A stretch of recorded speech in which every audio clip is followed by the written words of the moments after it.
Creamer Media's Mining Weekly Online is speaking to Steve Pirrie, the CEO of Royal Bafokeng Platinum.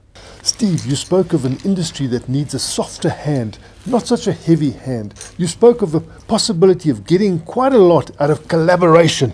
Can you elaborate on that? The best transactions, empowerment transactions, transformative transactions happen because people were willing partners. People found one another to do the transaction, not because there was a regulatory framework to do it. So people must commit themselves to working together, to doing transactions together, and you've got to transform the minds before you can transform the industry. And this is what you have seen with our transaction with Anglo Platinum is exactly that. Willing partners who have worked together, who understand one another, who understand what needs to be done in the circumstances. This transaction was not done because there's a regulation somewhere else, there's a rule somewhere else, say you shall do it. We did it because the parties wanted to do it, and it's for the best of both parties. So therefore, what I'm saying is that transactions that are forced onto people fail. They fail, and I can count so many of them that fail because people were ticking the box. You also said that you're full of hope. What is giving you this hope? The man in charge who's taken over and the team that he surrounded himself with give us hope. We will disagree, and it's natural to disagree, but we can engage.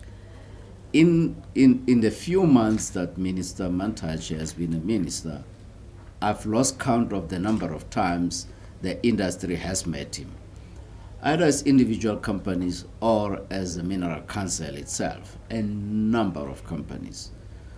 Whereas for the entire year 2017, we never met them at the minister. Then we were just fighting in court. So that shows the commitment of the man to make sure that all the stakeholders are brought together under one roof and find common solutions. We will battle to do that. It's natural. If we agree just meeting and agreeing, there's something wrong with someone who just agrees, does not have a standpoint in the position. So what I read is that there's a commitment. What to get from the minister, what to see from the minister is what to get. There is genuineness that he might be so wrong in many things, but at least it's genuine. And he seems to be against the application of Section 189 of the Labour Relations Act at the moment. And I can understand that reluctance because that gives a signal that there can be retrenchment on the way. And he seems to favour Section 52 of the MPRDA, where you try and reach some sort of commercial transaction ahead of that. Now, what can we do in these circumstances? Could we have a situation where people who are retrenched are dealt with in a certain way? Or I don't see what jobs they're going to go to. And what do we do about that? I know this is not your problem, but it seems to be an industry problem at the moment. Well, it is my problem because what happens somewhere, it can happen to me. I think we need to find a solution before these things do happen. And it's a question of what balancing act do you play in the circumstances. I understand the minister completely. The minister is a politician also. And he's got the interests of his constituencies at heart. And his constituency, amongst others, is those workers themselves. But equally speaking, Nikomela has got a constituency, all the stakeholders, including the shareholders themselves. And he's sitting here presiding over a company that's what he's saying, company that is loss-making in many instances. And what does he do? And I think there are many solutions that could happen, but government must come in and play a role in assisting the industry in finding those solutions. Make life easy for companies instead of retrenching people, or at least instead of retrenching a big number of people, playing around with the hours of work and therefore maybe reduce the remuneration because of lesser hours, but keep them in the working stream.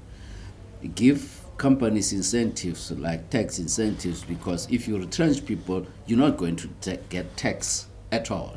So better keep them there and say, I'm giving a tax dispensation for this period until we get on your feet again. That reduces the cost of that company, and they can keep people in their respective. And I'm just giving you a few examples of what could be done.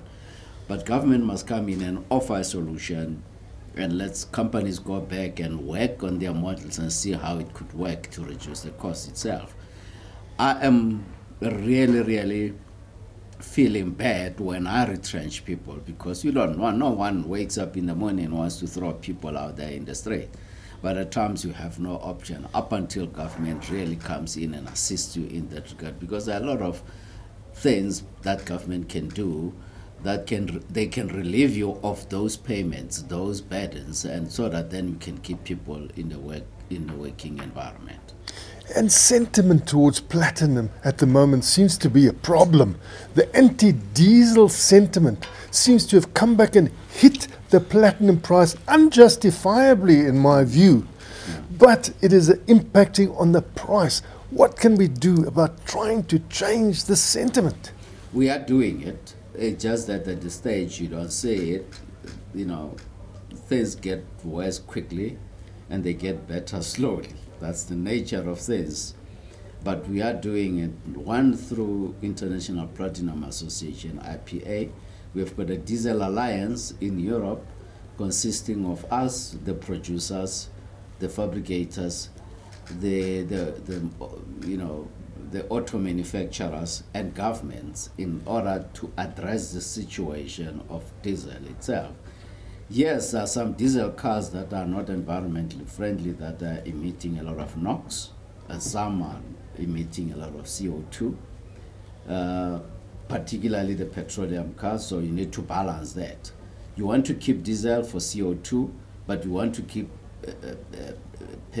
petroleum powertrains for NOx emissions, but both do not give you the same results itself. So you stop diesel cars, you get CO2 emissions going up.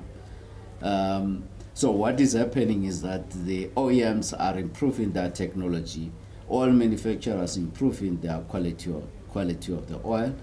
The technology is forever improving, and Euro 6C and Euro 6D are proving to be success stories at this stage.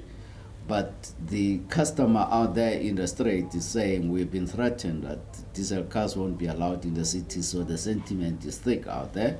So the Diesel Alliance communication is starting to communicate to say, yes, certain diesel cars are not good, but certain cars are good. And we need to start advertising that. But the second thing, and checking, the technology is advancing also to do a retrofit of Euro 5 so that it can comply with the 80 milligrams per kilometer as regulated by the European Union from 2021. So we're moving in that direction. We may not see the results in a short term, but medium to long term that result will show. In the meantime, we should make good with what we have in terms of efficiencies and containing the costs and improving the grades in order to retain some margin of some sort. So that's what we are doing. The Air Alliance, on the other hand, has developed the technology that will do an independent testing of the cars, like INCAP did on safety of the cars. And that technology is very much advanced, and we have seen some people already knocking at doors and making inquiries, and we are an interested party standing by and watching the progress in that regard, because we are going to be the beneficiary of that. So, and we have seen cars like Jaguar having improved that and are passing the test with flying colors, BMW, Mercedes-Benz. So many cars will be coming. Come September 2018, we should see quite a number of cars submitting to that test itself, and that should help quite a great deal in promoting diesel engines and therefore reducing at least the sentiment that is negative. And I know that South Africa is a small place and we can't change the needle, but could we be symbolic in doing a bit more in this country to promote the whole idea of the fact that we've got this blessing of platinum group metals? Yeah, symbolically, I think we should do that. Like symbolically, we should do, say, Mandela coins, for example. I cannot understand why you should have Paul Kruger coins, but we cannot have Mandela platinum coin when we are so endowed with platinum in this country, and there is no movement, notwithstanding the fact that the industry has been knocking at the door of the Reserve Bank, the Mint, and government to say we can do this Mandela coin. And we lost the opportunity recently when the BRICS summit was here for us to do Mandela coin and present those as presents for the BRICS leaders. So I just don't understand why we cannot do that. But we cannot wake up in the morning and do coins because they have to be traded. And we need the Mint and the South African Reserve Bank signing that off. But equally speaking, on environmental integrity, the protection of environmental integrity, symbolically we should do that. At least go to Euro 5 for good, Euro 4 or 5 for goodness sake. But we're still on Euro 2, and that is quite bad. It is only cars that we are importing directly from Europe that at least are Euro 5, 6 upwards. Euro 5 or Euro 6 themselves, the cars that are shipped in. But most of the cars that are assembled here are far below the standards that's adopted in the European Union countries. But definitely we should be doing that. And what is stopping it? You have raised these issues, but nothing ever seems to happen. We don't know. We don't know. Maybe we're not very much aware of the development, or we don't appreciate the developments that are taking place outside the continent itself, because the continent is lagging very much behind on climate change and environmental protection, especially on emission standards. We're lagging quite behind, but we are producing the metal that should help prevent, or that helps prevent emissions. So it's a contradiction in terms. And a country that can move the needle is China. And we in it with BRICS. Yeah. They have a terrible air pollution problem. Yeah. Cannot something be done to persuade them to use more fuel cells, or what is if they actually adopt the fuel cells, I think the world will then see it as an economical thing, as we saw with the solar panel. On the positive side, China is moving in that direction. Remember, they jumped from Euro 4 to Euro 6 last year or so. Now they are bringing fuel cell buses and trucks in Beijing and Shanghai, the big cities themselves, and in big numbers. They are also improving the quality of their diesel also for big trucks themselves. The environmental standards have improved, but on the negative side, they are also ordering a lot of battery-generated cars as city cars. But the question is, they can do it, but the question is, where does the customer, where is the customer inclined to go?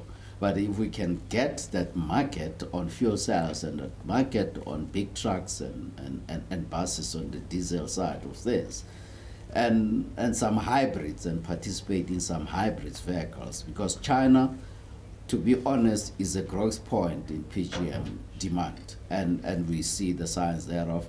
It's been very quiet in terms of publicity, but China is going there. And what seems to work is actually marketing the jewelry side of the platinum potential. It seems to respond quite quickly.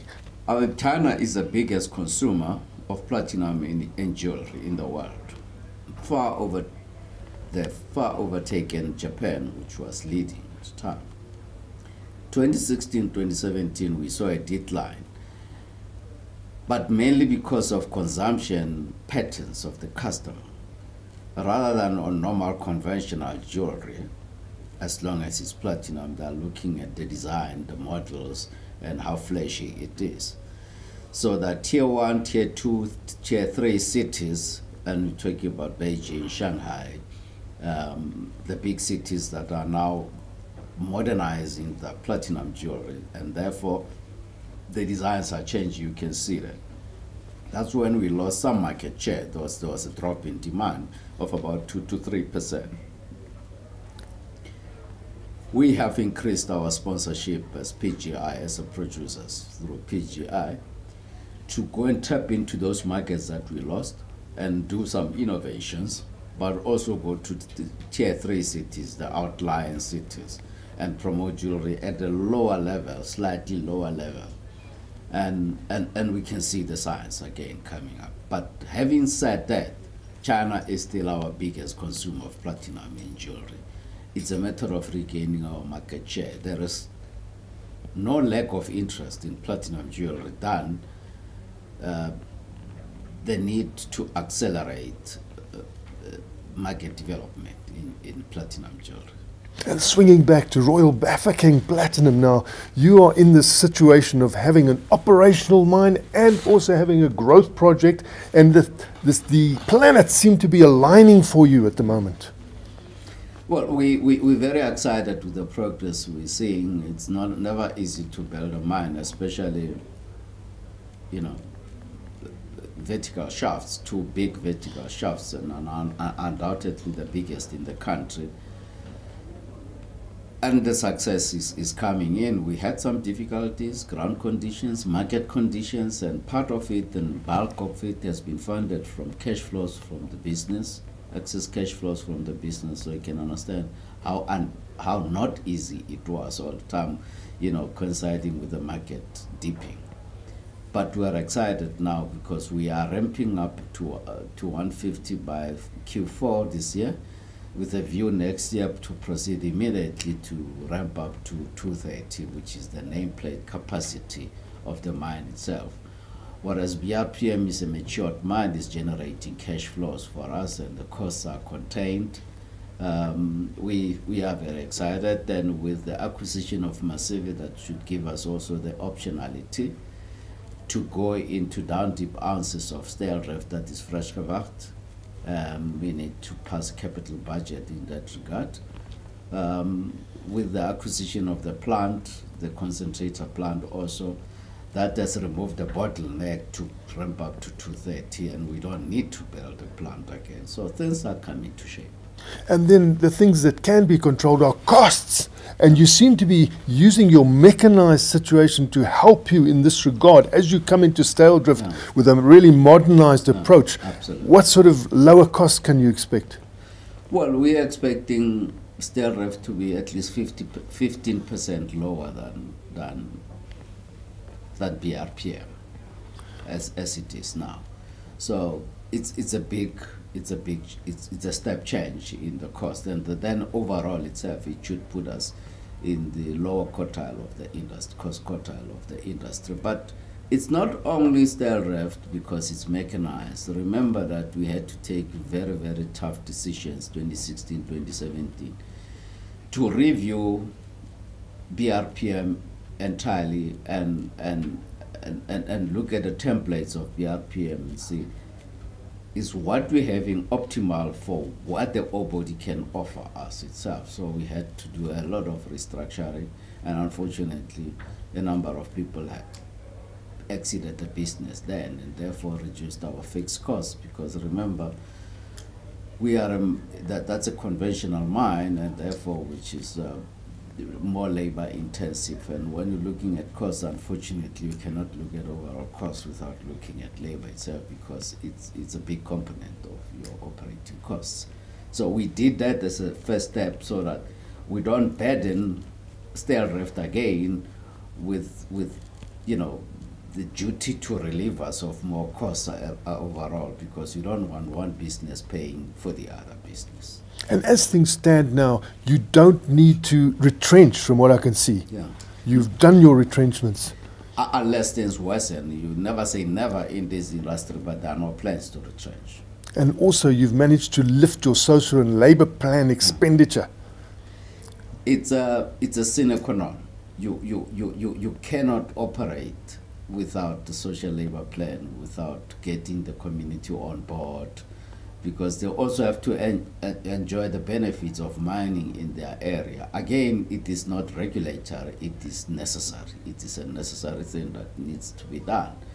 So we're doing it not because we're ticking the boxes, we do it, and we take the community on board about our difficulties, our market difficulties, operational difficulties, and all of you, making them understand where we are in terms of operating and profitability and what we can and cannot afford. And we do it jointly with them with a fair understanding. Yes, there will be some grumblings there and there, but generally, we want to take the community with us in whatever we are doing. So yes, we are increasing our social labor plan budget. That was Creamer Media's Mining Weekly Online, speaking to Steve Phiri, the CEO of Royal Bafokeng Platinum.